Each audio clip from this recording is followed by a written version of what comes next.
In October 1925, one of Europe's most aggressive standing armies crossed an international border, occupied a foreign town, and held it for 10 days. Around 50 people died. The League of Nations was forced to intervene. Two countries that had spent a decade signing treaties to avoid the next Balkan War suddenly found themselves fighting one. The cause, according to the version of the story that has stuck, was a single dog. This is the war of the stray dog. To understand the war, you first need to understand the neighbors.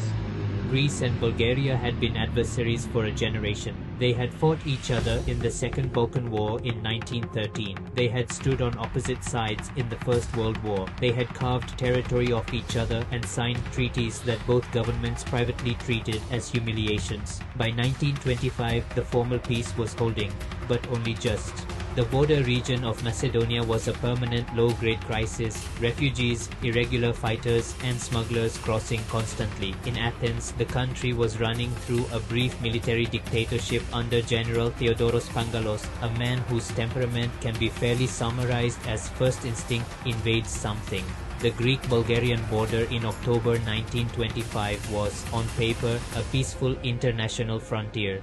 In practice, it was a tripwire. On the 18th of October 1925, at a frontier post called Demirkapu Iron Gate, a Greek soldier crossed into Bulgarian territory. The official Greek account then and ever after was that he had been chasing his dog. The animal had run across the line. The soldier had followed it. Bulgarian sentries had shot him. That a Bulgarian sentry killed a Greek soldier at the border that day is not in dispute. A second Greek soldier sent forward under a flag of truce to recover the body was, by Greek accounts, also fired upon. Whether there was actually a dog, historians still argue. It is plausible. It is also plausible the dog was a story attached afterwards, a tidy cover for an ugly border shooting between two countries with longer scores to settle.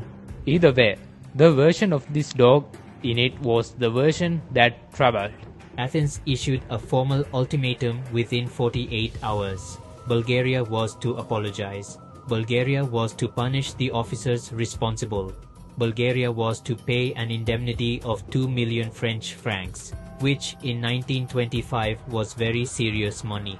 Sofia's reply was, in diplomatic terms, reasonable. They proposed a joint commission of inquiry. They suggested neutral observers investigate. They did not apologize because, as far as Bulgaria was concerned, an unauthorized foreign soldier had crossed an international line, and what happened next was the lawful response of a border guard doing his job. That was not the answer Athens wanted. On the 22nd of October, 4 days after Demirkapu, General Pangalos decided that the appropriate response to a border incident was a larger border incident.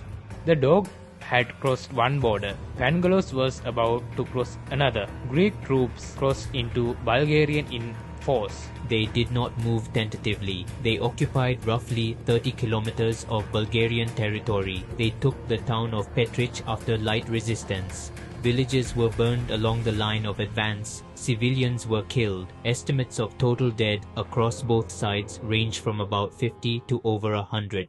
In the southern Balkans, a region that had been at intermittent war for 2 decades, this looked exactly like the start of the next round. But the architecture of international politics had changed since 1913. There was now an organization headquartered in Geneva whose entire reason for existing was to stop this kind of thing. Bulgaria appealed to the League of Nations within 24 hours. The League moved with a speed that surprised everyone, including itself.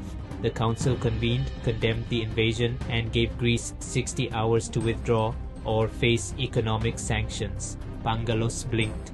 The army withdrew. 10 days after the first death at the border, the war was over. What happened next was, by the standards of interwar diplomacy, surprisingly clean.